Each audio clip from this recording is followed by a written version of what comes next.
Everything you've been told about the elegant ladies of the American frontier is a carefully curated, Hollywood sanitized lie. We've seen the cinematic version, the pristine bonnets, the porcelain skin, and the crisp white petticoats fluttering in a gentle breeze. But the reality of life in the Wild West was a visceral, stomach-turning battle against filth, parasites, and the slow, agonizing decay of the human body. In an era where water was more precious than gold and medicine was often literal poison, women were forced to resort to desperate stomach-churning measures just to maintain a facade of dignity. From the monthly sickness managed with unwashed rags to the ingestion of live parasites for beauty, the truth of frontier hygiene is far more terrifying than any outlaw's bullet. These women weren't just settlers, they were survivors of a biological war zone. These are 20 dark secrets about women's hygiene in the Wild West so bizarre you'll think they're lies. 20. The myth of the sponge bath and the crust of the frontier. You might imagine a Victorian lady delicately dabbing her neck with a porcelain basin of lavender-scented water. In reality, for most women on the Oregon or Santa Fe Trail, a bath was an event that happened perhaps twice a year. Water was a strategic resource, reserved strictly for livestock and hydration. In the Diary of Narcissa Whitman, a famous pioneer, she notes the grueling reality of water scarcity. To use a gallon of water to clean your skin was seen as a dangerous, even decadent waste of life-saving liquid. Instead, women lived in a state of permanent crust. The dust of the plains, a fine alkaline powder, mixed with constant perspiration to create a grayish patina that bonded to the skin like cement. To manage this, women used dry washing. They would take coarse cornmeal, gritty sand, or even dry grass and rub it vigorously against their limbs to scrape off the top layer of grease and dead skin. This wasn't refreshing, it was abrasive. By the time a wagon train reached a settlement, many women had skin that was physically thickened and leathery from this constant friction. The first real bath a woman might take after 6 months on the trail was often a traumatic experience. They used lye soap, a terrifying concoction of rendered animal fat and wood ash. That was so caustic it would often take the first few layers of skin off along with the dirt. The refined look of a frontier woman wasn't skin, it was a scar. 19. Arsenic, the lethal pursuit of a ghostly glow. In the 19th century, a tan was the ultimate mark of the lower class. It meant you worked in the sun like a laborer. For a woman to be considered feminine and high status, she needed to look as though she had never seen the sun, or perhaps as if she were slightly dead. This ghostly pallor was the height of fashion, and to achieve it, women didn't just use powder, they ate poison. Dr. Rose's arsenic complexion wafers were sold in every frontier apothecary. These were small, chalky tablets laced with precise amounts of arsenic. The science behind it was gruesome. Arsenic interferes with the production of hemoglobin. By microdosing themselves with this heavy metal, women were intentionally inducing a state of systemic anemia. Their blood cells would die off, leaving their skin translucent, pale, and ethereal. But the price of this glow was a slow, agonizing descent into systemic failure. The arsenic would accumulate in their hair and fingernails. First came the garlic breath, a telltale sign of arsenic poisoning that no amount of peppermint could hide. Then came the hair loss, the kidney lesions, and finally, the madness. Journals from the era describe women becoming increasingly hysterical or melancholy, symptoms we now recognize as the neurotoxic effects of arsenic. Many women who were thought to have prairie fever were actually just slowly rotting from the inside out because of their beauty routine. 18. The lead-lined face and the palsy smile. If the arsenic didn't kill them from the inside, their makeup would rot them from the outside. Frontier life was brutal on the complexion. Smallpox scars, windburn, and liver spots were common. To hide these imperfections, women turned to a substance called Venetian ceruse. This was a thick, heavy paste made primarily of white lead. Applying ceruse was like painting a wall. It gave the skin a smooth, doll-like finish that didn't move or crack. However, lead is a neurotoxin. As the woman sweated under the hot prairie sun, her pores would open and the lead would seep directly into her bloodstream and facial muscles. Over months of use, the lead caused the skin to wither and turn a sickly, bruised gray. The tragedy was the mask effect. To cover the gray, decaying skin caused by the lead, women would apply even thicker layers of the lead paste. Eventually, the facial nerves would become paralyzed, a condition known as lead palsy. A woman's smile would become lopsided or frozen, her eyelids might droop permanently, and her teeth would begin to loosen and fall out of her blackened gums. They were wearing a mask of death to look like a lady, often losing the ability to move their facial muscles entirely by their 30s. 17. The nightmare of the monthly sickness. This is perhaps the most guarded secret of the Wild West. In a world without pads, tampons, or even reliable underwear, menstruation was a logistical and hygienic nightmare.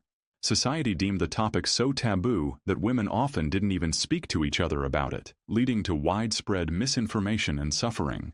Most women used rags, scraps of old flannel, wool, or even burlap. These rags were pinned to a menstrual belt made of leather or heavy cord. On the trail, privacy was non-existent. A woman couldn't just step behind a bush to change her rags every few hours. She was often in a moving wagon surrounded by men. Consequently, these rags were often worn for an entire day, becoming saturated, heavy, and cold. In the 100-degree heat of the Great Plains, these unwashed rags became breeding grounds for bacteria. Chafing is too mild a word. Women suffered from trail sores, where the salt in their blood and the friction of the fabric would wear their inner thighs raw until they bled. Because water was scarce, the rags were rarely boiled. They were often just rinsed in a communal bucket and hung inside the wagon to dry, creating a permanent, metallic, copper-like scent that permeated the living quarters. The mental toll was equally heavy. Many women lived in constant terror of a leak showing through their dark petticoats, which would have brought irreparable social shame. 16. Ammonia, the pungent secret of hair care. Long, flowing hair was the crowning glory of the Victorian woman, but keeping it clean was an impossible task. Washing your hair with water and soap was a multi-day ordeal that most women only attempted once every few months. The alkaline dust of the West would settle into the hair, mixing with natural scalp oils to create a thick, sticky sludge. To break down this grease, women turned to nature's detergent, stale urine. It sounds like a myth, but it is a chemical reality. When urine sits, the urea breaks down into ammonia, a powerful cleaning agent. Women would collect the night soil from their chamber pots, let it age until it reached a certain level of pungency, and then sponge it directly onto their scalps. The ammonia would strip away the grease and dust effectively. Afterward, they would rinse it with a tiny amount of water and perhaps a few drops of precious rose oil or bergamot to mask the scent. However, the masking was never perfect. A refined lady in a crowded dance hall or church service often carried a sharp underlying tang of ammonia that would hit you the moment the wind shifted. Furthermore, the ammonia often lightened the hair, leading to a bleached, brassy look that was ironically seen as a sign of high-maintenance beauty. 15. The cootie comb and the mercury cure. But when the itching became a literal form of torture, women turned to the blue ointment. This was a mixture of lard, beeswax, and liquid mercury. They would slather this silver paste over their scalps and the scalps of their children, then wrap their heads in flannel overnight. The mercury was incredibly effective at killing lice. It also happened to be a devastating neurotoxin. Through the skin of the scalp, the mercury entered the brain. Madness was a common outcome. Women would develop the shakes, their teeth would turn black and fall out, and they would suffer from extreme irritability and hallucinations. The phrase "mad as a hatter" came from the mercury used in hat making, but it could just as easily have applied to the lice-ridden mothers of the frontier who were poisoning themselves to stop the crawling. 14. Breath of the grave, the decay of the frontier smile. In the 1800s, dental hygiene was a concept reserved for the ultra-wealthy. For the woman in a Kansas soddy, a toothbrush was a chew stick, a twig from a willow or dogwood tree with one end frayed into fibers. They would rub this against their teeth with a bit of soot, salt, or even pulverized brick. Sugar was a staple on the frontier: molasses, dried fruits, and hardtack biscuits. Without fluoride or professional cleaning, teeth rotted quickly. An abscessed tooth wasn't just painful, it was a death sentence, as the infection could easily spread to the jaw or the brain. To hide the smell of a rotting mouth, women would chew on breath fresheners made of cloves, cardamom, or bits of pine resin. This created a horrifying sensory experience for anyone standing close. The sweet, spicy scent of cloves layered over the sickly sweet, putrid smell of necrotic tissue and gum disease. If a tooth became too painful, the solution wasn't a dentist. It was the local blacksmith and a pair of rusty pliers. Many women lost half their teeth by age 25, leading to a sunken face appearance that aged them by decades. 13. The corset, a damp trap for bacteria. The corset was the literal backbone of a woman's wardrobe, but it was also a biological hazard. These garments were incredibly complex, constructed with layers of heavy coutil fabric and stiffened with stays made of whalebone or steel. Because of this construction, they could not be laundered. Getting a corset wet meant ruining the shape and rusting the metal. A woman would wear the same corset every single day for years. In the sweltering heat of a western summer, she would sweat profusely into the fabric, creating a warm, dark, moist incubator for bacteria and fungi. The friction of the stays against the ribs led to corset sores, weeping infected ulcers. Because the corset had to be worn the next day to maintain her silhouette, these sores never had a chance to heal, leading to chronic skin conditions and permanent fungal scarring. 12. Chamber lye, the putrid secret of white linens. Chamber lye was the period term for fermented urine. Women would save the family's urine in large vats and let it sour for weeks until the ammonia content peaked. On laundry day, a brutal 3-day process involving hauling hundreds of pounds of water, the whites would be soaked in this fermented urine. They would then be boiled in a large copper kettle, but the smell of the boiling ammonia and sour liquid was enough to make a person faint. While the sun and the lye eventually whitened the fabric, the clothes often retained a faint pheromonal musk. When a woman moved quickly, or when the fabric got damp with rain, the scent of the chamber lye would reawaken.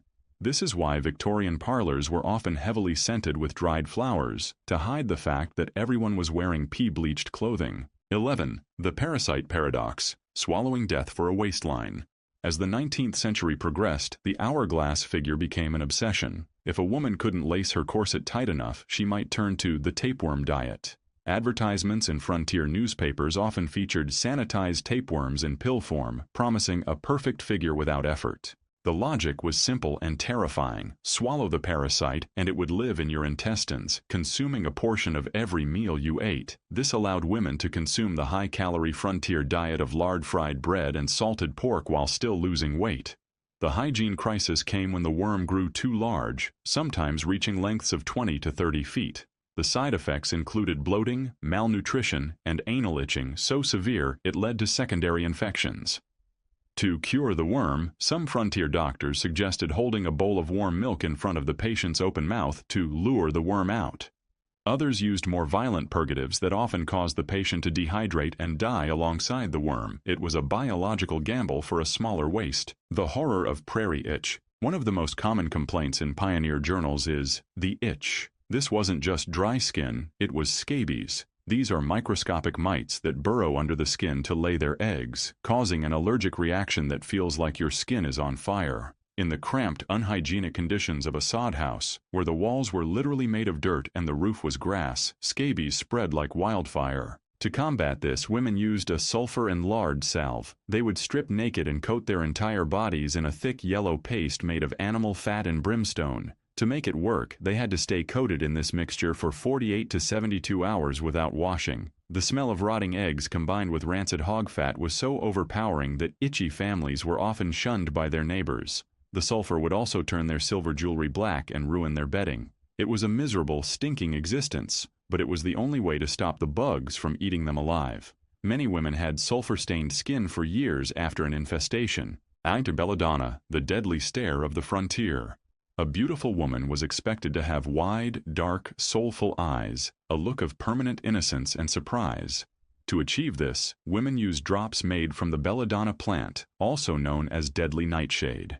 Belladonna contains atropine, which paralyzes the muscles of the eye, causing the pupils to dilate to their maximum size. While it made the eyes look stunningly dark, it also meant the woman couldn't see properly. Her pupils couldn't constrict in the bright western sun, leading to permanent retinal damage and excruciating light sensitivity. Prolonged use led to chronic dry eye, which often turned into corneal ulcers. Many women in their 30s and 40s on the frontier suffered from the dimness, a slow descent into blindness caused by their own eye drops. They were literally blinding themselves to look more aware and attractive for the men in their lives, sacrificing their vision for a fleeting standard of beauty. 8. The dust powder secret and fungal nightmares. Soap was a luxury that required killing an animal and burning wood for ash, a whole day's labor. Consequently, women used dry hygiene for their private parts. They used poudre de riz, rice powder, if they were wealthy, but frontier women usually used pulverized chalk, cornstarch, or even fine white clay found in creek beds. They would dust their underarms and groin area to absorb the moisture of a 14-hour workday. However, when you mix cornstarch or clay with sweat and leave it in the dark, unwashed folds of the body for days, it becomes a fermentation paste. This paste would trap bacteria and yeast, leading to massive, weeping fungal infections. Because women were expected to be modest, they rarely sought medical help for these issues. They would simply apply more powder to dry out the infection, which only fed the yeast. Many women lived in a state of constant burning intertrigo, a skin-on-skin friction infection that made every step an act of silent, agonizing bravery. 7. Tobacco smoke as a feminine disinfectant. Before the world understood germs, they believed in miasmas, bad smells that carried disease. To purify the body, many frontier doctors and midwives believed in the power of tobacco smoke. Tobacco was seen as a medicinal herb that could clear the air. If a woman suffered from female complaints, the treatment was often smoke insufflation. Using a specialized bellows or simply a pipe, a practitioner would blow tobacco smoke directly into the vaginal or oral canal. The belief was that the clean heat and chemicals of the tobacco would kill the bad air inside the body. In reality, it did nothing but introduce ash, soot, and irritants to already inflamed tissue, often causing chemical burns and making the infection 10 times worse. It is a stark reminder of how science in the West was often just organized, dangerous superstition. 6. The bird nest hairpieces and the parasite ecosystem. The elaborate hairstyles of the 1870s and 80s were a feat of engineering. No woman naturally had enough hair to create the bustle hair look. To solve this, they used rats. A rat was a pad made from the woman's own combings, the hair she pulled out of her brush every day. She would stuff this loose hair into a hairnet and use it as a cushion to pin her real hair over. Because these rats were made of unwashed, oily hair and were never cleaned, they became a sanctuary for vermin. Fleas, ticks, and mites would crawl into the rat and live there for weeks, protected by the dense layers of hair. Because the hair was pinned so tightly to the head and covered by a hat, the woman couldn't scratch. It wasn't uncommon for a woman to take her hair down at night only to find that the rat was literally crawling with life. Her crowning glory was a thriving, biting ecosystem. 5. Animal fat skincare, the rancid shield. The western wind is a physical force that shreds skin. To prevent wind chafe, which could lead to bleeding and infection, women used the only barrier they had, bear grease or hog lard. Before bed, a woman would grease her face, hands, and feet. While this did provide a moisture barrier, the animal fat would turn rancid within hours in a warm cabin. By the time the sun rose, the woman and her bedding would smell like a butcher shop. Furthermore, the thick grease would trap dirt and soot from the oil lamps and fireplaces directly against the skin. This led to frontier acne, massive, deep cystic boils that would often leave permanent pitted scars. A woman's face was a constant battleground between the drying wind and the suffocating, rotting grease. Many women simply gave up on their complexion, leading to the leathery look often seen in authentic photos of the era. 4. The mercury douche, sterilizing the microbiome. One of the most popular was a diluted solution of mercuric chloride. They were told it would invigorate the internal organs and ensure purity. Instead, it obliterated the natural protective flora of the body, leading to a rebound effect where infections would return with a vengeance. By the late 1800s, the internal hygiene movement took hold. Advertisements began to tell women that their natural bodies were unclean and odorous, preying on their insecurities. The solution, provided by traveling doctors, was the use of caustic douches. Even worse, the mercury was absorbed through the mucous membranes. This caused chronic pelvic pain, mercurial tremors, and in many cases, permanent infertility. They were cleaning themselves into a state of biological barrenness, all because of a marketing campaign that told them their natural scent was a sin. The long-term effects of mercury poisoning also led to early dementia and bone decay. 3. Coal tar and soot. Eyeliner, the blind beauty. To get the dark, smoky eye that was popular in saloons and eventually moved into respectable homes, women didn't have Sephora. They had the fireplace and the lamp. They would scrape the black soot from the inside of a kerosene lamp chimney and mix it with a bit of spit or lard to create a liner. However, kerosene soot isn't just carbon. It contains sulfur and lead residues from the fuel. Applying this directly to the waterline of the eye caused chronic blepharitis, a painful swelling of the eyelids that could lead to the loss of eyelashes. If the mixture contained coal tar, which was often used in commercial mascaras of the time, it could cause a chemical reaction that would melt the surface of the eye, leading to permanent clouding of the vision. Every wink was a gamble with her sight, and many women suffered from chronic red weeping eyes as a result. However, kerosene soot isn't just carbon. It contains sulfur and lead residues from the fuel. Applying this directly to the waterline of the eye caused chronic blepharitis, a painful swelling of the eyelids that could lead to the loss of eyelashes. If the mixture contained coal tar, which was often used in commercial mascaras of the time, it could cause a chemical reaction that would melt the surface of the eye, leading to permanent clouding of the vision.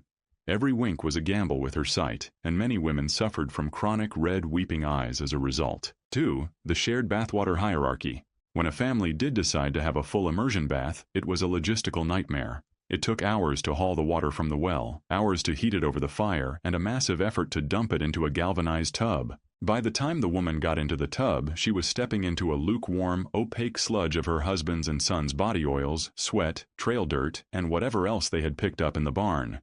It was a communal soup of bacteria and skin cells. Instead of getting clean, she was essentially marinating in the biological waste of the men in her life. This lack of hygiene often led to the spread of skin diseases and infections throughout the entire household. Because of this effort, the water was never changed between family members. There was a strict social order of the tub. 1. The father, the most important. 2. The grown sons. 3. The mother. 4. The daughters. 5. The infants. 1. The toilet paper of the plains, the septic corn cob. We take toilet paper for granted, but on the frontier, it simply didn't exist. Paper of any kind, newspaper, catalogs, or letters, was too valuable to waste in the outhouse. It was used for starting fires or insulation. So, what did women use? The cob method. In the outhouse, there would be 2 buckets of dried corn cobs. One bucket contained red cobs, which were rough and firm, and the other white cobs, which were softer. The red was for the heavy work, and the white was to see if you were clean. In the winter, these cobs would be frozen. In the summer, they were dry, brittle, and abrasive. This led to frequent fissures and saddle sores. In an era before antibiotics, a small scratch from a dirty corn cob could lead to a staph infection or cellulitis. Many women suffered from chronic, agonizing abscesses in their most private areas. Without treatment, these could turn into sepsis, a blood infection that would take a healthy woman from itchy to dead in a matter of 48 hours. It is the ultimate dark irony. The very act of trying to stay clean could be the thing that killed you. The Wild West wasn't just won with 6-shooters and grit. It was survived through a haze of lead, arsenic, and the silent daily battle against the decay of the human body. The pioneer spirit wasn't just about courage. It was about the incredible, stomach-churning endurance of women who lived in a world designed to rot them. The Wild West wasn't just won with 6-shooters and grit. It was survived through a haze of lead, arsenic, and the silent daily battle against the decay of the human body. The pioneer spirit wasn't just about courage, it was about the incredible stomach-churning endurance of women who lived in a world designed to rot them. The next time you see a Southern belle in a movie, look past the lace. Remember the smell of the ammonia in her hair, the lead on her skin, and the corn cob in the outhouse. The truth of history isn't just dark, it's haunting. What do you think? Was the good old days really that good? Let us know in the comments, and don't forget to subscribe for more dark secrets from the pages of history.